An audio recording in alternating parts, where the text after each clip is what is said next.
Kita sekarang sudah mulai paham betapa pentingnya memahami geopolitik dan geostrategi suatu negara. Langkah-langkah diplomasi negara manapun harus kita pelajari niatnya dan nation interest mereka. Diplomasi suatu negara tersebut terkadang hanya pengalihan. Sesungguhnya negara agresif selalu ingin mendominasi, ingin menang sendiri, ingin surplus kepentingan dari negara lain. Lemahnya diplomasi luar negeri kita, juga lemahnya ketajaman melihat strategi negara lain bisa membuat blunder kebijakan nasional negara kita. Misalnya, ada pejabat negara yang kagum dengan keberhasilan Cina membangun ekonomi, lalu terpesona ingin menjadi seperti Cina, kemudian mepet ke Tiongkok, lalu mengikuti saran Cina tersebut. Ternyata sebuah negara yang diberi saran oleh mereka adalah saran yang selalu menguntungkan Tiongkok. Gak percaya ya? Misalnya, sebuah negara disarankan membangun infrastruktur jalanan. Katanya hal itu bisa memajukan ekonomi. Ternyata karena produksinya tidak ada, maka infrastruktur tadi isinya barang Tiongkok semua. Bukannya infrastruktur untuk membangun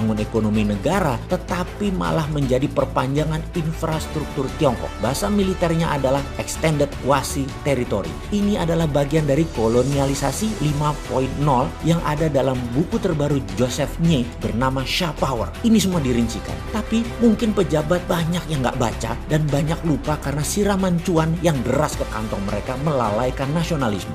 Video ini menuduh atau tendensius? Sabar, ikuti sampai tuntas. Setelah ini, kita rincikan strategi membangun ekonomi Indonesia ke depan dengan membuka tabir apa rahasia di balik pertumbuhan ekonomi di Tiongkok yang cepat itu. Setelah kita membuka strategi double currency-nya renminbi dan yuan, di mana uang adalah darahnya ekonomi, banking adalah urat nadinya ekonomi, maka rahasia satu lagi ini adalah rahasia membangun Cina hingga Cina memiliki pertumbuhan yang mengerikan seperti saat ini. Apa itu? Sebelum kita menjawab, maka sebaiknya kita pahami dulu tentang global supply chain yang saat ini dilakukan kaum globalis. Negara di bawah hegemoni barat punya kekuatan ekonomi bersama yang namanya global supply chain. Awalnya sederhana, yaitu ingin membuat produk menjadi termurah dan terbaik. Keren ya? Oke, kita lanjut. Setiap negara punya competitive advantage terhadap suatu produk. Jadi global supply chain itu selain pemerataan rezeki sesama negara hegemoni, juga kesannya mencari barang murah dan terbaik. Produk jadi borderless dan menjadi saling ketergantungan, dan dengan kerumitannya perdagangan tadi membuat semua tergantung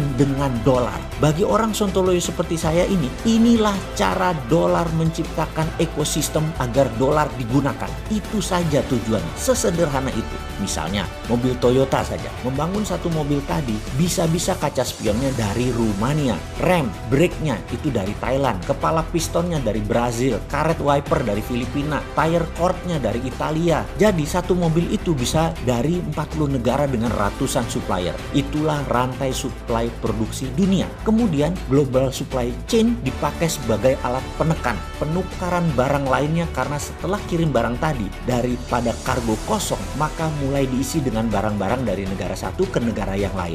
Lihat aja alur logistik ini semua, dan sengaja diciptakan agar menjadi ketergantungan dan sulit dirunut urai lagi. Dunia memang sengaja dibuat ribet agar ekosistem tidak bisa dibongkar sehingga dolar terus berkuasa. Kembali ke cerita awal, apa yang membuat ekonomi Cina kuat setelah menggunakan dua mata uang dan banking system, yaitu UKM yang dibuatkan rantai produksinya.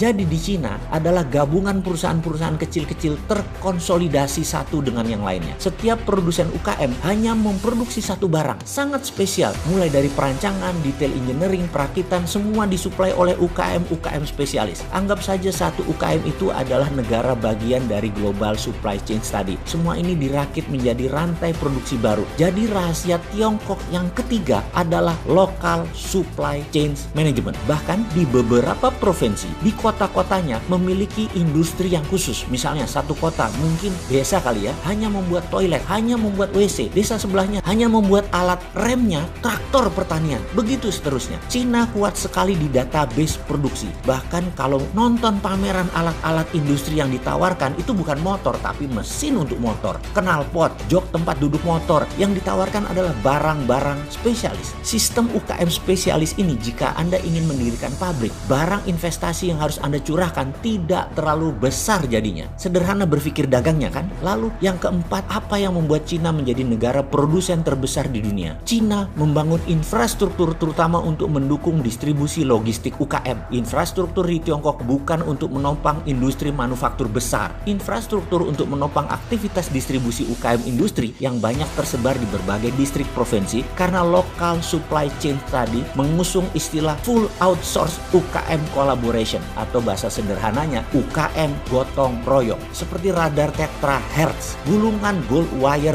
bondingnya atau kawat senar emasnya yang ukurannya setipis rambut yang menjadi komponen krusial utama hanya bisa dilakukan handmade dan manual oleh tangan-tangan terampil dan tekun yang menjadi karakter utama karyawan UKM karena salah gulung atau salah solder sedikit aja pasti gagal. Etos kerja tinggi, tangan terampil karena master di satu bidang dan ketekunan ini tidak dimiliki oleh industri di dunia barat. Kedepan ada baiknya UKM Indonesia memfokuskan menjadi negara produsen berbasis natural resources dan turunannya yang diatur oleh local supply chains-nya karena hal ini merupakan kekuatan ekonomi Indonesia. Jadi jelasnya tiru strateginya bukan ikuti maunya.